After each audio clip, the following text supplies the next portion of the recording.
by for a couple minutes, tell your story, and then we'll let the Trump legal team close after that. So we ran a little long on that first witness, and we wanted to give some deference there because obviously she had been, she'd been through a lot, and she really shared a very powerful story, and you could tell. I mean, it's intimidating to come here to the legislature and to deal with what she's dealt with, but we appreciate that she came to tell her story. We wanted to give her some time.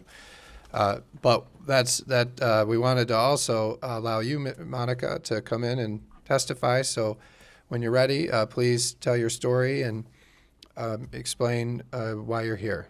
Thank you. Make sure you push the red button. Thank you, Chairman Hall and members of the committee. I appreciate the opportunity to address you this evening. I am Monica Palmer. I am the chair of the Wayne County Board of Canvassers. As you may be aware, after the primary, we had 76% of the precincts, the absentee precincts in the city of Detroit were unrecountable because they were out of balance without explanation. We had bipartisan support and a request for an investigation by the State Bureau of Elections, and we requested the Secretary of State to assist with administering the general election in November in the city of Detroit for the absentees. After the primary, when we had the 76% of out-of-balance precincts, I had people question me, Monica, is it fraud or is it human error? And at that point, I didn't know because I'd never witnessed the process before. So election night, 9 p.m., November 3rd, I went down to TCF Center. I was credentialed as a GOP challenger, and I went in to observe the process, hoping to see some improvements being made. I did not challenge anything while I was there. I was strictly there to observe. I did note one thing, the ballot containers, the metal boxes that hold the ballots once everything's sealed up at the end of the evening. The Board of Canvassers, the County Board of Canvassers are responsible on an incremental basis to touch and feel and make sure that those ballot containers are secure. And they're labeled with a sticker that says this container is certified and it's got the signatures of the board members on it. As I was walking through TCF Center, I located 5 ballot containers that had red "Do Not Use" labels on them. They were damaged. They were new containers that were ordered. They had manufacturing defects. The weld on the back seal, the seal on the welding on the back side was not completed properly, and you could slide paper in and out of the back of the boxes. Those containers that were used with the red labels will not be recountable. The chain of custody has been broken for those boxes. I was at TCF Center for 26 hours straight. I got there 9 o'clock election night. I left around 11 p.m. Wednesday evening after counting had been completed. They were working on closing up the poll books. There's a lot of other testimony from challengers that can describe the activities that happened in there. I won't waste your time with that. I want to move on to the canvass. We had gone through the initial canvass of about 20% of the absentee counting boards and realized that the number of voters in the poll book, so people cast, did not match the number on the tabulator tape, ballots cast. It is the job of the canvass, the county canvass, to correct any mathematical errors, to make those two numbers balance or reconcile the difference. The good news here is that the batches of ballots that may have been scanned multiple times, the job of the canvass is to catch that mathematical error and correct it. So if you have 100 voters, 100 ballots that were issued, and there's 300 ballots that were tabulated, you count the ballots in the box, it should match the ballots that were issued, 100, you retabulate them, and that's corrected. Things you cannot catch in the canvass. You cannot catch date stamps on envelopes. You cannot catch the validity of a voter, whether they're dead or not. You cannot catch signature verification. Those are things we do not look at within the canvass. Just a little point of reference to help you manage through the details you're hearing. An observation for TCF Center. In the primary, we had workers, poll workers working long hours. There appeared to be a change in the general election, where there were shifts of employees, and I believe that was a positive change. It was good to see, so you didn't have people very, very, very tired trying to close these boxes out. What I did notice on the night shift, election night, 9 p.m. to 5 a.m. the next morning, there were 134 counting boards. They had 5 workers at each table and supervisors throughout. The majority of that shift, those workers were not processing ballots. They were sitting idle. So as you're looking forward to legislation and concerns about, do we need more time to process these ballots? The time is not involved in actually going through the ballots or scanning them through the tabulators. It's the adjudication process. And the adjudication process is a screen. If there's a ballot that the machine can't read, humans have to view that ballot on a screen and make a determination. That process is the bottleneck in the timeline that it took to get through processing the absentee ballots in Detroit. So as you move forward with potential legislation, maybe look at some funding sources to get the right amount of equipment to help them get through that. Back to the canvas and the numbers not matching.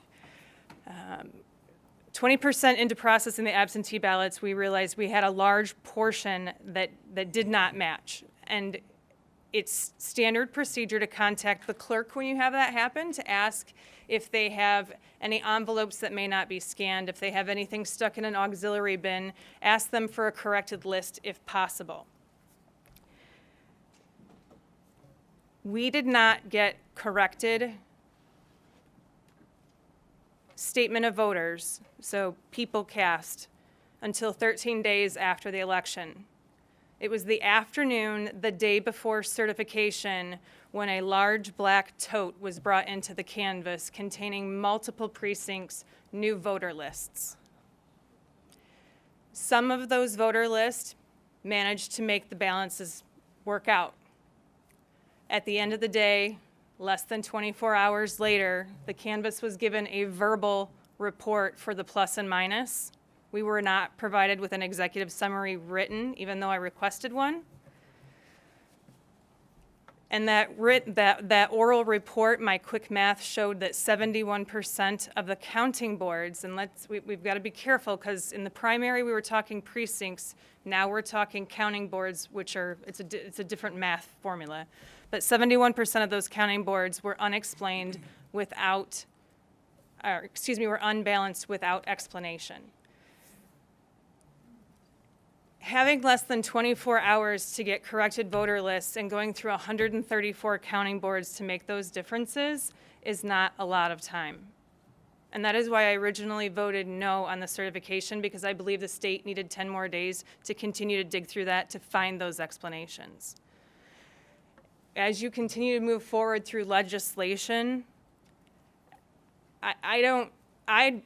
with the information I was giving, I can't tell if there was an issue with missing scanning envelopes, if there's an issue with the voter file, with the poll books, with the supplemental lists, with the unlisted list. I don't have that information to be able to know to tell you how to fix that. But getting corrected information 13 days after the election is not the way to go about it. And one more item to note, in the State Board of Canvassers meeting, Daniel Baxter said that they did not issue any revised poll lists. I don't know if he was misinformed or misspoke, but there were clearly an entire tote of revised lists delivered the day before the certification. And I'm happy to answer any questions, and due to time, if you have additional questions, please reach out to me afterwards. All right, thank you, Monica. And I heard stories about how you were threatened and bullied and attacked by a lot of these radical left-wing people, and so I have my sympathies for that. And you have my sympathies for that. I know you've been through a lot, and it's courageous for you to be here and testifying today, so thank you. With that, I'll go to Representative Weber. Thank you. Thank you for being here, and thank you for your service on the Board of Canvassers. My question is, do you have any recommendations for this committee and the legislature with regard to empowering Board of Canvassers to maybe have a more substantial role in the process going forward? I know reading some of the media reports, you seemed kind of frustrated with the limitation of what you could and couldn't do in the canvass. Yeah, that's an excellent point. The Board of Canvassers across the state of Michigan, most of the other boards in the other counties, the 4 canvassers are the ones going through every poll book and looking at the number of voters and the number on the tape. Wayne County is huge and it has different rules because there's so much work, 4 people wouldn't be able to complete it. The county clerk's staff is assisting the Wayne County Board of Canvassers. And I've only been on the board for 2 years. I roll up my sleeves and get involved, and I'm going through poll books with staff to help understand the process. I think if I'm going to certify this election attesting that it's valid, I need to know what's going on. My understanding is that Wayne County operating differently has not been involved in the actual processing process that much. But in return, I think maybe what you might have been asking was more authority for the Board of Canvassers, because we have no control over what the clerk does. We have no control over the Secretary of State. We have no authority to demand an audit. We have no authority to tell anyone how to change their processes. But at the end of the day, we're holding the bag for whatever results come out of the election. Thank you. Representative Camilleri. Thank you, Mr. Chair, and thank you for your testimony. I also first wanted to say thank you for doing your job and certifying the election. I really do appreciate that. One thing that I would like for us to just clarify here, as we know, the unbalanced precincts are not unique. It's not unique to this election. It happens in other elections in years past. The rate of unbalanced precincts in Detroit and cities like Livonia were roughly the same. So why did we have such a focus from your public statements as well as others that you've made to the media and at your Board of Canvassers meeting? Why was the focus specifically on Detroit's unbalanced precincts and not more so on other cities like the city of Livonia? I was not given a written executive summary prior to the meeting. If you watch the Zoom call, staff was listing off communities, plus or minus, in or out of balance.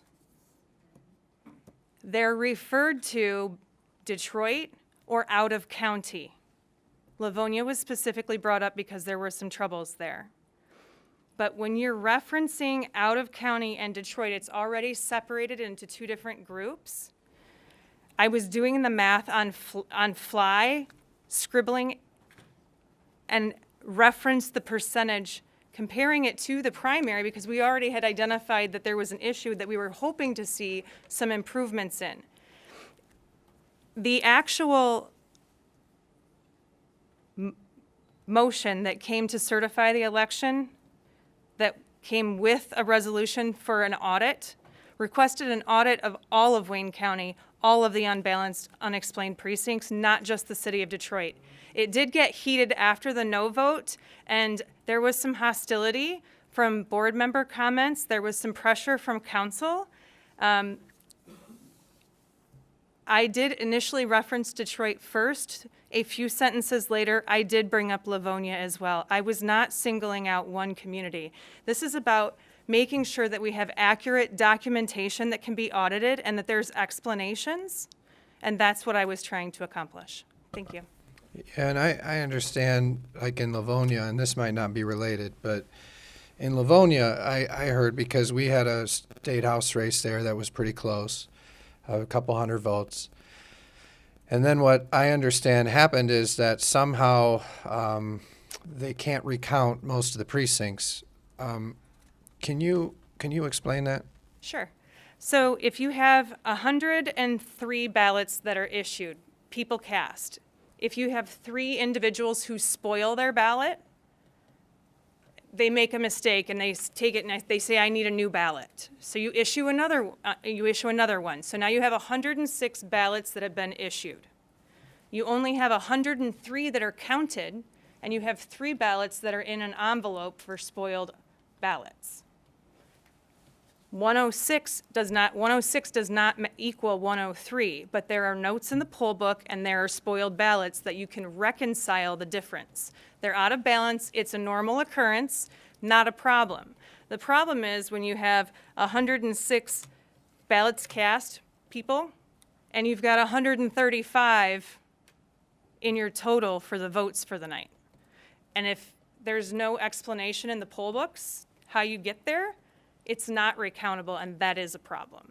And specifically to your point, in Livonia, where you've got a state house race, when you have communities that have this, a high number of precincts that are unexplained and not recountable, it's gonna hurt the recount for your mayor, your city council, the school board members. In Highland Park, the last time we had a recount in there, it was a city council recount, and half of the precincts couldn't be recounted. We had an entire community in there hoping to see the numbers and make sure it was right. And the candidate was distraught when she filed to have all of the precincts recounted and half of them couldn't be recounted. We've got to figure out how to get it right. Yeah, I think just for me, that's always something I've found very odd is, like for many years we have elections and then they say, well, we can't recount Detroit or we can't recount Wayne County because they say either the boxes are unsealed or the ballots don't add up. Was that widespread in Wayne County this time? Or was it limited to Livonia or what? Again, if I had a written executive summary that showed me every precinct for the entire county, I could have prepared and highlighted and went, these 15 communities outside of Detroit all had problems. I don't have that information. I still don't have that report. Wow. Now what is being, in Wayne County, which is where you can speak to, do you know, why does this sort of thing happen election after election? And maybe it happens elsewhere, but you're the Wayne County canvasser. So I just want to understand, as a canvasser, what do you say to the elections people when they tell you this year again, the ballot boxes are unsealed, the ballots don't add up? What do you say to them? Because I can't figure it out. Why is it always that way? What do you say to them to improve that? Please, please, please, please, sir. Please, sir. Please, sir. Please, sir. Please, sir. All right. So my question, though, is on Wayne County and the city of Detroit, do you hear from them to say what are they going to do to stop this from happening in the future so we can recount these precincts? And we're there is a trail. We made that request after the primary. And what happened?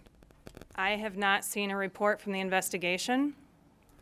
I saw lots of press releases from Secretary Benson saying that she was going to help with staff, and it did look like there was plenty of staff around TCF Center, so that appeared to be an improvement. I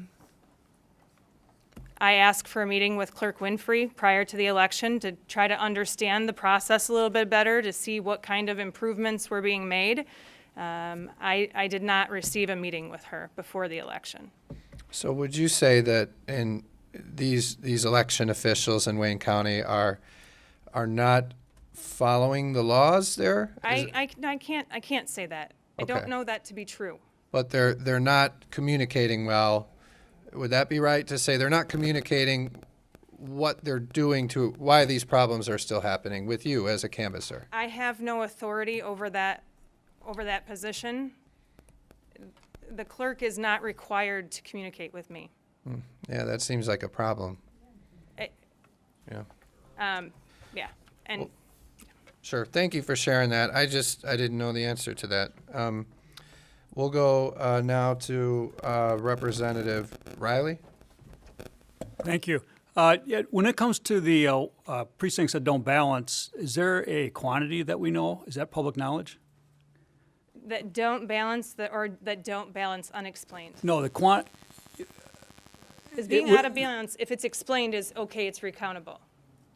Okay, but do we know the quantity, when something is not balanced, do we know the quantity of votes? I believe, I ask for a cumulative total, because you have some that are higher and some that are lower. And the verbal number that was given to me during the canvassers meeting, I believe was around 400. But again, if I had a written executive summary that showed me every precinct that was plus or minus, there would be a total at that bottom of the page, and we could look at it real easy. Gotcha. Okay, thank you. Representative C.A. Johnson.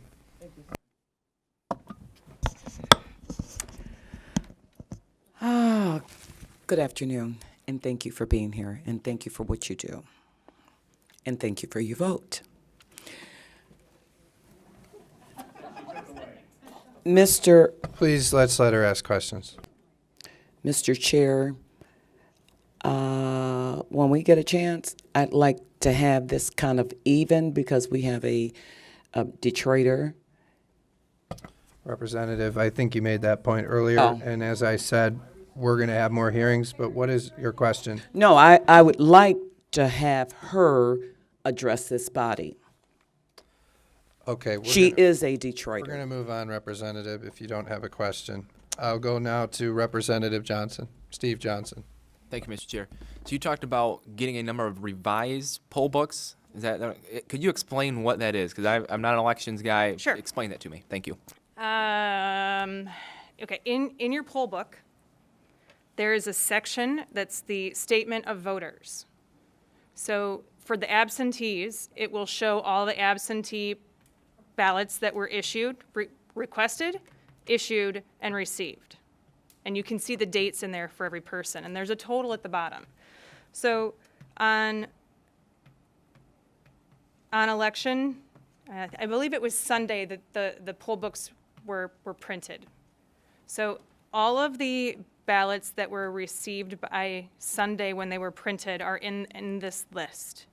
There's a supplemental list for any ballots received after that. Okay, because you've got ballots coming in on election day while they're being processed. You add those two together once the polls are closed and you've got your total number of ballots received on election day, you add those two numbers together, and that should be the total of ballots that you have sitting here. If they don't match, your phone call is to the clerk and say, why don't they match? Do you have envelopes that sitting on your desk that didn't get scanned? There is a method of going through the entire pile of envelopes to make sure every single one of them is scanned, and it does take some time. But in order to be able to make the mathematical corrections, how do you know, is my list of voters right, or is my number of ballots right? So you try to get, if there's any updates that need to be made to that list of voters, you try to make sure you've got that correct number to start from. Does that help? That does help. Now, is it possible for someone to, let's say we're doing an investigation audit, can we see the original poll book as well as the revised version, or is only the revised version out My there? understanding is that staff retains the original list and the revised list. Okay. Thank you. Yes. Representative LeGrand. Thank you, Mr. Chair. So help me understand this because I've been involved in recounts in my county, and we have exactly, this issue is pretty much universal. Like, it's a question of ratios change, but like nobody has 100% balanced precincts. And we heard testimony in the committee about that previously. My understanding was that you could recount if your tabulated number equals the number of paper ballots you have, not that it has to equal the poll book. Am I wrong on that? And if that's true, then I think you can recount a whole lot more than the 71. You're saying 70% of them roughly can't be recounted? Yeah, I don't think that's right. my understanding is that the votes, the people cast must match the votes cast. And then, once you open it up, you count the paper ballots, and the paper ballots have to match the ballots cast. Correct, but then that makes that recountable. In other words, if there's a tension with the poll book at that point, it doesn't make that an unrecountable precinct. But in order to open the seal, my understanding is that they have to match.